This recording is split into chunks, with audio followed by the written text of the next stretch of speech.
Welcome to Enlighten Your Souls with Islamic knowledge provided by the platform of Ruke Buli, Speech of Soul.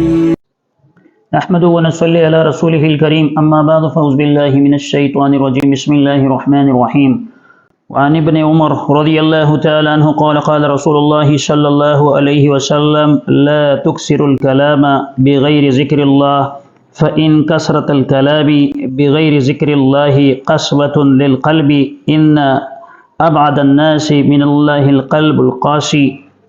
حضرت ابن عمر رضی اللہ عنہ راوی ہیں کہ رسول کریم صلی اللہ علیہ وسلم نے ارشاد فرمایا ذکر اللہ کے بغیر زیادہ کلام نہ کرو، کیونکہ ذکر اللہ کے بغیر کلام کی کثرت دل کی سختی کا باعث ہے، اور یاد رکھو کہ آدمیوں میں اللہ سے دور سب سے وہ شخص ہے جس کا دل سخت ہو۔ سنن ترمذی میں حضرت ابن عمر رضی اللہ عنہ سے یہ روایت مروی ہے جس میں رسول اللہ صلی اللہ علیہ وسلم نے اس بات کی صراحت فرمائی ہے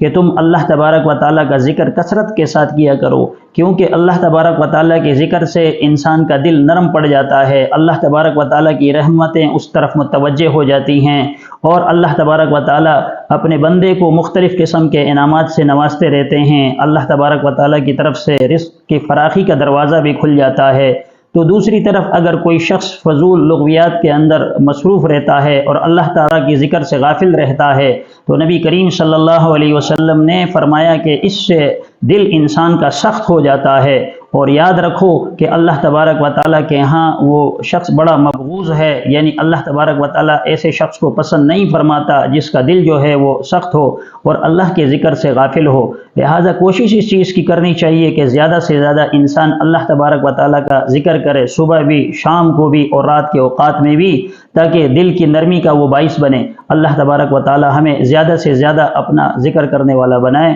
آمین وآخر دعوانا ان الحمدللہ رب العالمین۔ Thanks for watching. For more Islamic lectures, kindly subscribe to Ruke Buli on YouTube.